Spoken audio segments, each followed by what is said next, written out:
If you're watching this video, you're probably asking yourself, why am I in pain? You may be afraid of, confused by, or frustrated with the pain you are feeling. Regardless of the thoughts you have about your pain, one thing is true. The pain you feel is real. It is also true that you have the power to learn strategies to cope with your pain and return to your daily function. The first step on this journey is to understand where your pain comes from and the different things that can influence it.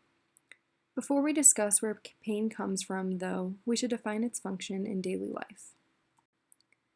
Pain is our body's way of telling us that something is not right. Under normal circumstances, pain can be thought of as an alarm system for the body. It alerts us when our tissues are damaged and prompts us to take action to get away from whatever is causing harm in order to prevent further harm from happening. Let's walk through an example to dive more into this concept. Imagine you're running late to meet a friend for lunch. On your way out the door, you're in such a rush that you slam the door on your finger behind you. Receptors in your fingers respond by sending alarm signals through your nerves to your spinal cord, and finally up to multiple sensory areas in the brain. These areas of the brain communicate with each other in order to determine the appropriate response. In this example, you'll probably respond to the pain by cursing your bad luck and spending a few minutes checking if your finger is okay. The initially very intense pain will subside in just a few minutes as you collect yourself and your brain processes the other contextual factors that your finger is not in danger of any further harm at this moment.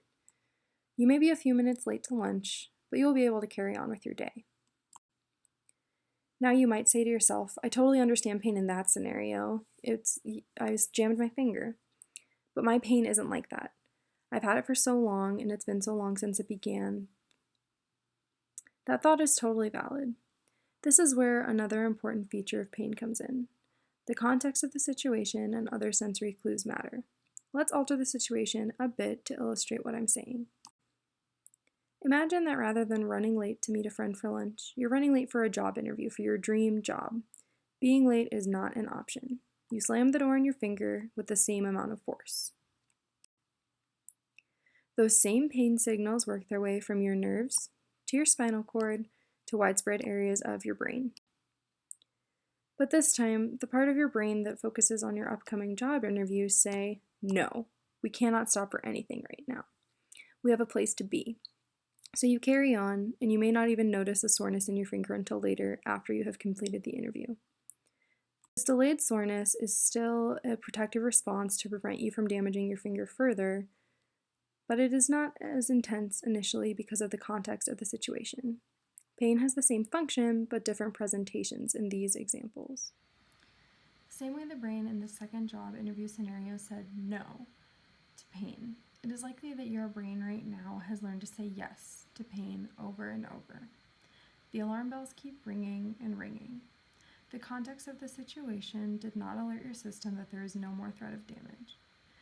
That is the reason that it may have been a long time since your pain started, or it may be that you can't even remember the onset of pain. Now you may be asking yourself, well, does that mean my brain is broken? Why hasn't it learned to turn off the alarm system like other brains? The answer to that question is a firm no. Your brain is not broken. I hope you take comfort in the fact that even people who are born without a limb or who have had an amputation often still feel pain in the part of their body that does not exist. You do not have a broken brain, and neither do they. You do, however, have a system that is out of balance.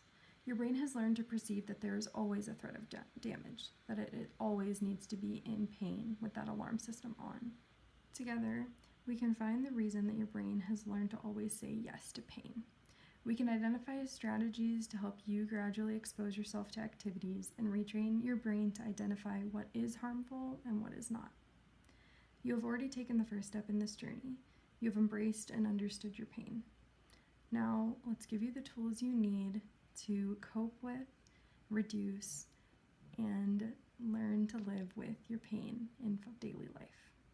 Thank you.